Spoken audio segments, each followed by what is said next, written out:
ప్రేమమైన తెగల మా తండ్రి స్తోత్రం రాజా స్తోత్రం తండ్రి. ఇంత కనుక మా స్వరములు విప్పి పాటలు పాడి ఉన్నాం. యేసును కొరకై ఇలా జీవించదా అనేటువంటి పాట ద్వారా నేను ఆత్మీయ నడిపింపు కోసం ఇష్టపడ్డాం. పాఠములు చదువుకున్నాం. పాఠముల ద్వారా మీరు మాతో మాట్లాడలేనటువంటి సారాంశాన్ని మేము గ్రహించడానికి కావలసినటువంటి సిద్ధపాటు దయచేయండి.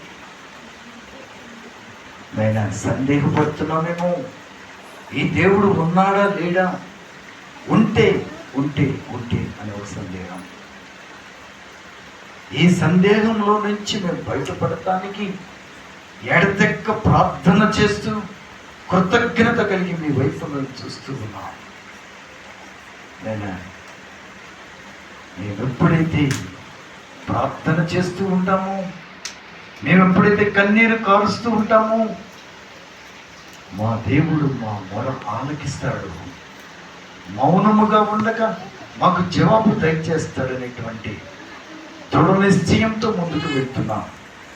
ప్రతి ఒక్కరిని తాకండి, ప్రతి ఒక్కరిని బలపరచండి, సందేహాన్ని తొలగిస్తూ మీ యొక్క పరిశుద్ధ నామంలో ముందుకు నడిపించమని మాట్లాడుతున్న మీ సిలువ చాటును మరుగుపరుస్తూ నా నోటిని నా నాలుకను మీ అధీనంలో తీసుకొని మీరే నాతో మాట్లాడించమని యేసు నామములో ప్రారంభించుచున్నాం తండ్రి.